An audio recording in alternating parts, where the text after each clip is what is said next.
So hello and welcome to this NPTEL course entitled Feminist Writings, where we're looking at Jhumpa Lahiri's short story, Temporary Matter. So with this lecture, we'll finish the short story. So we've already covered most part of the story, and we talked about the different themes which correspond to the broader structure of this course, Feminist Writings. We've seen how the whole idea of identity, the whole idea of gendered identity is sort of reconfigured in this story in terms of the husband staying back and cooking meals and the wife going out and doing the job in the real world, etc. And then, of course, the whole idea of spatiality and how space produces and reproduces identities is something which we've seen in the story already. Now, the point where we ended last time was where these two people, the couple who have been estranged or separated, mentally alienated from each other due to the loss of the child, they seem to be coming together very interestingly because of power cuts. So whenever the power cut happens, and this is obviously Boston in America, power cuts are a very uncommon phenomenon, but whenever the power cut happens for 1 hour every evening, they come together and they play a game. And that game, that ludic activity of telling things to each other which had not been talked about before, that seems to bring them closer. That seems to bring them or sort of cover a bit of a distance that had been created between them ever since the loss of the child. So that game of telling each other things begins to brew, and then it begins to recreate the conversation. It begins to recreate the connect that they had lost quite evidently over the period of time. So we saw the last point how Shukuma and Shobha, the protagonists in the story, they tell each other things, they confess things to each other, things they have done, things they've lied to each other before, and they're sort of coming clean, and the whole game becomes sort of a confession game, becomes a bit of a game about telling things which hadn't been spoken about before. And this conversation about non-conversations, conversation about things unsaid, that seems to sort of begin to bring them together in a way which is very organic and, of course, experiential. So we will start at the point where we'll see how the story, the narrator in the story is commenting on this connect again. And we see, this is what Lahiri writes, something happened when the house was dark. They were able to talk to each other again. The third night, after supper, they sat together on the sofa, and once it was dark, he began kissing her awkwardly on her forehead and her face. And though it was dark, he closed his eyes and knew that she did too. So again, the whole idea of kissing, obviously, it carries a sense of intimacy, which had been lost, but which had been destroyed between them ever since the loss of the child. And we are told over here that whenever the house went dark, so in a very interesting sense, the darkness, it created an illumination in themselves. It created a light that would help them to connect to each other at that point of time. Because we've seen before how when the house was normal and functional in terms of lights, they would just escape from each other, have dinner separately in the rooms. So Shukuma would have dinner in the study, Shobha would have a dinner in the drawing room, and they would hardly talk to each other. But with the darkness coming in, they were forced to sit together and have the dinner, and that began to sort of bring them back again. And we're told away here that Shukuma kissed her awkwardly on her forehead, and the darkness sort of helped him do it. The third night, they walked carefully upstairs to bed, feeling together for the final step with their feet before the landing, and making love with a desperation they had forgotten. So again, the intimacy comes back, the romance comes back, the love comes back.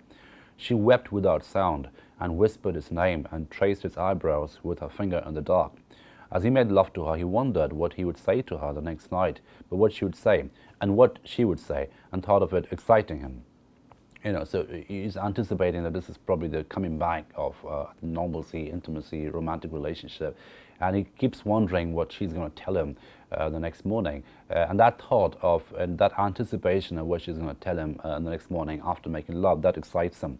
Hold me, he said, hold me in your arms. By the time the lights came back on downstairs, they had fallen asleep. So again, the whole idea of intimacy, the whole idea of romance comes back with that game about telling each other things they hadn't spoken about before. So anything, silly things, profound things, funny things, dark things, lies, confessions, all these things were talked about in those games that they played when the lights went out.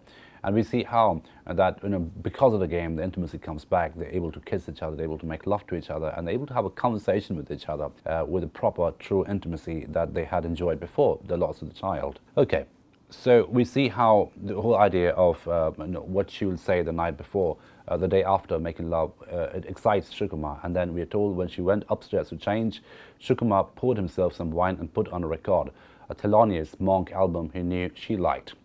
When she came downstairs, they ate together. She didn't thank him or compliment him. They simply ate in a darkened room, in the glow of a beeswax candle. They had survived a difficult time. They finished off the shrimp. They finished off the first bottle of wine and moved on to the second. They sat together until the candle had nearly burned away.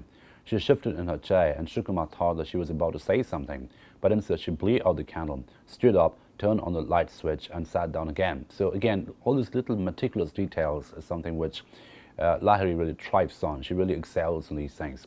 And that makes the whole, and this is something we've seen already when, for instance, we read the Dunya Mikhail poem, Iraqi Nights, where little objects such as teapots, diaries, stories written with children going to school, grocery lists, etc. So all these little ordinary objects, they connect to extraordinary emotional situations, they connect to extraordinary experiential situations.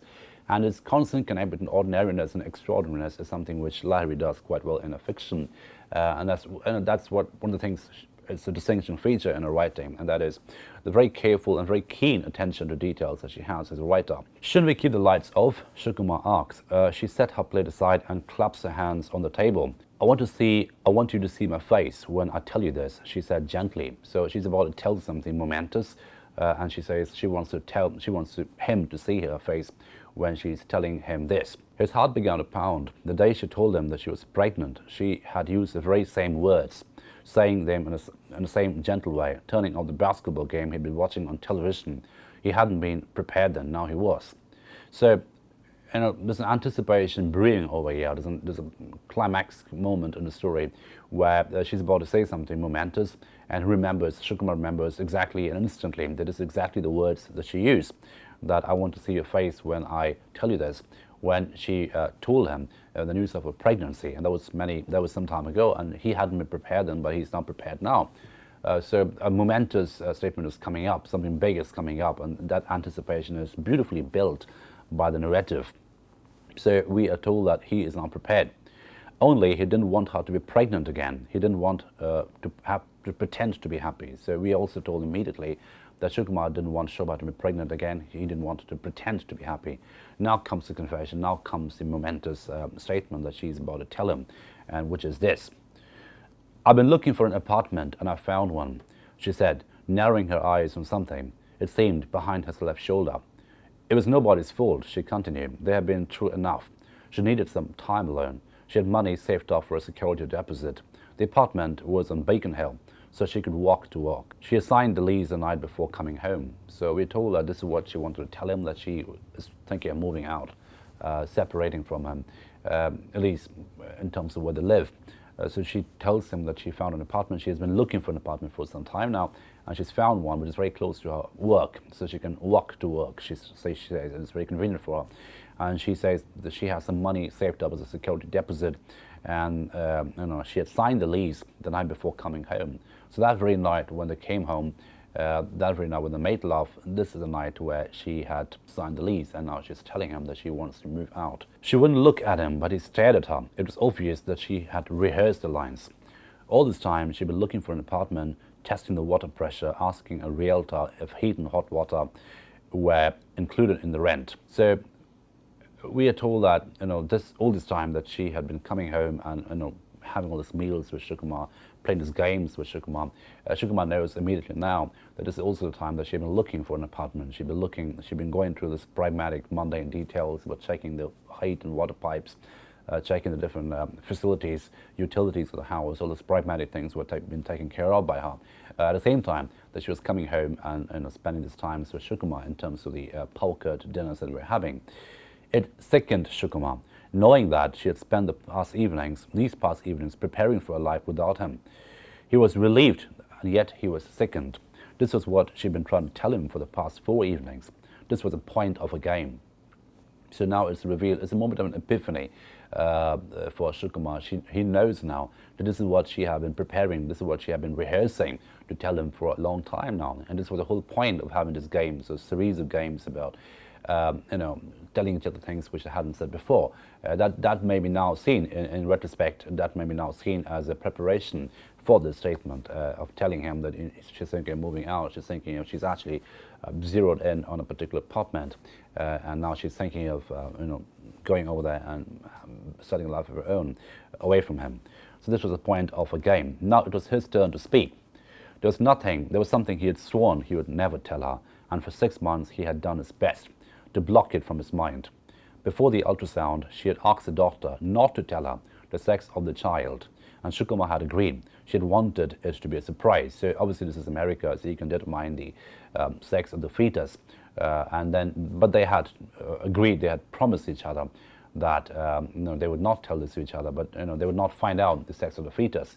But Shukuma had agreed, and then we sort of guessed now that Shukuma somehow found out. Shukuma somehow managed to find out what was the child. Was it a girl child or a female child? But obviously he had sworn not to tell her that because of the death of the child, because the father of the child was born dead. That massive human tragedy which had consumed them, which had completely eaten them up.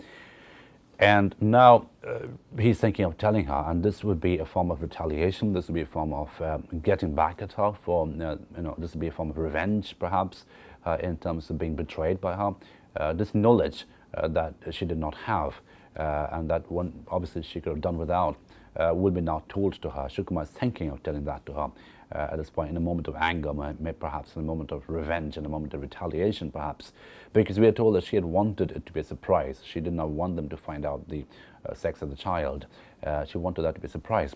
Later, those few times they talked about what had happened, she said at least they had been spared that knowledge. So whenever they talked about later about the massive tragedy with the death of the child, she had confessed it was a good thing at least that they did not know the gender of the child. Because, if you think about it experientially, the gender of the child would make the child into a human being, and that would actually engulf, that would actually intensify and worsen the human loss, the human tragedy which they suffered, which is the loss of the child. So she said at least that knowledge which is denied to them, that knowledge which is spared to them, that was some kind of relief, that was some kind of, that was better in a way, because they did not know whether it's a male child or female child, because knowing that, once you have the knowledge, you lost a boy or a girl, and that would be even more intense, that will be even worse in terms of the impact it will have on you. In a way, she almost took pride in her decision, for it enabled her to seek refuge in a mystery. So there's some mystery, some closure in some sense, which helped her in a certain way, in a certain sense, to get over not to get over, but at least to address, at least to, deal with the tragedy in terms of how the impact it had on her. Because, like I said, if that had been determined, if that had been known to her, then that child would have been a human being in her mind, and that would intensify the human loss that she suffered massively due to the death of the child. He knew that she assumed it was a mystery for him too, because they promised each other they would not find out. So he knew that she assumed it was a mystery for him too. He had arrived too late from Baltimore when it was all over and she was lying in the hospital bed. But he hadn't. He had arrived early enough to see the baby and to hold him before they cremated him. So we're told that he had seen the baby. And we are told that it was him, it was a he child, it was a male child, and they cremated him. At first he had recoiled at the suggestion, but the doctor said holding the baby might help him with the process of grieving. Shubha was asleep, the baby had been cleaned off, his bulbous lids shut tight to the world. So, this is a very, very disturbing description of the death of a child. And we are told that when he came back from Baltimore, he had actually seen the baby, the dead baby, and he had known that it was a he baby, it was a male child, and the doctor told him that at least holding the baby would help him mourn in the process of grieving, that might give him a sense of closure, but that obviously was denied to Shobha, who was asleep. The baby had been cleaned off, his bulbous lids shut tight to the world. And this is what he says to her. Our baby was a boy, he said. His skin was more red than brown. He had black hair on his head. He weighed almost 5 pounds. His fingers were curled shut, just like years in the night. So this description of the baby is obviously meant to be told to Shobha in a way that it would be perhaps a retaliation, perhaps a revenge, perhaps a knowledge that he has been suffering, and now he wants her to suffer as well. He wants her to sort of know this as well, in a way which will make it even more difficult for her, because he had the knowledge all this time, which she did not. And that gave her some sense of distance from the tragedy, some degree of distance from the tragedy, which he hadn't had because he'd actually seen the child. And now he's describing the child in details in terms of everything. The baby was a boy. His skin was more red than brown. He had black hair on his head. He weighed almost 5 pounds. His fingers were curled shut, just like years in the night. So all this little description, the curled finger, which is exactly like what his mother's fingers were when she slept at night, the black hair on his head, the skin being more red than brown, and the weight of the baby. So all that makes the baby a human being. And that, of course, makes the tragedy immediately more, exponentially more human in quality, exponentially more human in depth, in darkness. Shobha looked at him now, her face contorted with sorrow. He had cheated on a college exam, ripped a picture of a woman out of a magazine. He had returned a sweater and got drunk in the middle of the day instead. These were the things he had told her. He had held his son, who had known life only within her, against his chest, in a darkened room in an unknown wing of the hospital. He had held him until a nurse knocked and took him away, and he promised himself that day he would never tell Shobha because he still loved them, and it was one thing in her life that she had wanted to be a surprise. So this point in the story is about the complete collapse, the complete closure of love, the complete ending, the complete culmination of love. And he had wanted this to be not known to Shobha. He had wanted this to be a mystery to Shobha. He had wanted Shobha not to know this, at least in a way that would help her deal with this tragedy, as I said. So Shobha is now, take a look at the description. Her face is contorting with sorrow. It's like a massive pain, a spasmodic pain, a visceral pain in which she's suffering, and her face is contorting, the face is distorting. And we're told a series of things that he had confessed to her: cheating on an examination, ripping a woman's picture of a magazine, returning a sweater that she had got him, and getting drunk. But this is a different degree of knowledge altogether. And we're told that she now knows that he had held his son, who had only known life within him, within her, within the mother's womb. He had actually held him against his chest in a darkened room, and then this knowledge has been not told to Shobha, because this knowledge would be more difficult to deal with, more difficult to suffer. The fact that he held the baby, the human baby, wouldn't acknowledge that he's dead. So the whole human quality of the tragedy is now exponentially, sort of accentuated. It's now exponentially enhanced, and this is something that he's telling her, because now he had promised himself that he's never going to do this because he loves her. But now, of course, with the knowledge she's moving out, she's telling her that he is telling her that in a way that she should also suffer this particular knowledge. So he had promised himself that they would never tell Shobha because he still loved her then, obviously, which means that this is a culmination of that love. That love has come to an end. It was the one thing in her life that she had wanted to be a surprise. So that's something that that brings the story into a closure. That brings the story into a sort of a culmination of the relationship. Shukumar stood up and stacked his plate on top of hers. He carried the plates to the sink, but instead of running the tap, he looked out the window. Outside, the evening was still warm, and the Bradfords were walking arm in arm. As he watched the couple, the room went dark, and he spun around. Shobha had turned the lights off. She came back to the table and sat down, and after a moment, Shukumar joined her. They wept together for the things they now knew. So you can see that it ends obviously with a very, very disturbing description, a very experientially nihilistic description of nothingness. So they have the knowledge of nothingness. The knowledge is not perfect. The knowledge of loss is not perfect over here. So both of them know now. Shukumar always knew, and Shobha knows now, and they weep together for the things they now knew. So the knowledge, the knowledge of that loss is not perfect, it's not complete. And Shukumar now gives her the knowledge because he knows that he doesn't need to protect her anymore. He doesn't need to love her anymore. He doesn't feel the love for her anymore. He doesn't feel the need to protect her anymore. So he gives her the knowledge, and that, of course, crushes her. And they weep together for the things they now knew. So that knowledge which comes to them now they become co-sharers of the knowledge. They become co-sufferers of the knowledge. So this story, obviously, is a very dark human story about a massive an experience of loss. And again, if you look at the way, this is what I perhaps mentioned at the very beginning when we started looking at the story. What makes Lahiri into such a master story writer is the fact that the little descriptions, the little details of kitchen sink and plates and lights going out, and the way knives stack, the way the refrigerator is described. So all these things keep connecting to deep, dark psychological depths.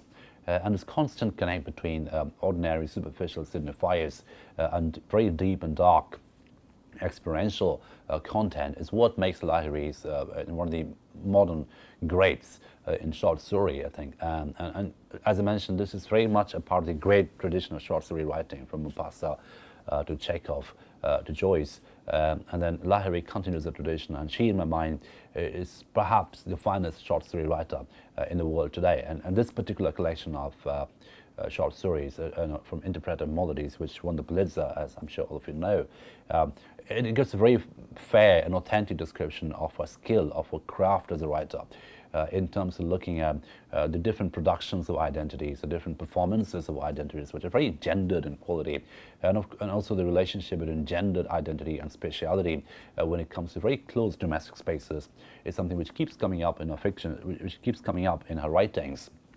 And that is part of the craft, that is part of the very delicate craft that she has as a writer. But this particular story, A Temporary Matter, as I mentioned, and the whole, if you go back to the title now, A Temporary Matter, it begins to have a different kind of ring. It begins to have a different kind of interpretative, possibility. So everything is temporary. So the whole idea of the power cut is temporary, and the power cut brought them closer. That was temporary. The sort of very brief happiness which they began to enjoy during the power cut, that was very temporary. But what is not temporary, what is permanent in the story, is a sense of loss, is experience of loss, and we see how the story ends with that moment of loss, with the moment of, when the knowledge of the loss becomes complete. Shukumar always knew it was a baby boy that they had lost, and he knew what the baby boy looked like, the human qualities, the human attributes, the human figures, the human descriptions that the baby boy had. He knew it, and now he tells that to Shobha in a way that makes them co-sharers of the suffering, co-sufferers, co-mourners in a way. And that obviously is a culmination of the relationship that the two of them have, because the moment he decides to tell her is also the moment when he knows that he doesn't feel a need to protect her anymore. He doesn't feel a need to love her anymore. And that becomes, again, look at the way in which very deep psychological details about letting go of someone, about almost like a liquidation of love, almost an evacuation of emotions, where it falls into nothingness. And that all these are described so in such great details by Lahiri, in terms of knowledge transfer, in terms of superficial signifiers, in terms of decisions in the mind, and that decision, that moment when Shukumar decides to tell Shobha about the description of the human boy who they lost, the child that they lost together as parents, that moment is also a moment of which is also a step, actually, the taking of separation. That separation is not complete. The knowledge is not complete. The separation is not complete. And the final image of the two of them weeping together for the things they now knew is the final moment of culmination, when they know it's all over. And that is not temporary. So everything else was temporary, and that permanence of the knowledge, that the degree of infinity in that knowledge is something which sort of stretched across the story, and which makes the story such a deep human tragedy, such a deep existential account of loss, of absence, of suffering, with which the story is sort of woven. And like Dunya Mikhail's poem Iraqi Nights, we find the existential depth in the story, in the narrative, is woven in through very superficial material signifiers, material markers, which make the existential depth even more intense, even more accentuated in my mind. So with that, we conclude A Temporary Matter by Jhumpa Lahiri, and we move on to the final text in this particular course. So I'll see you in the next lecture. Thank you for your attention.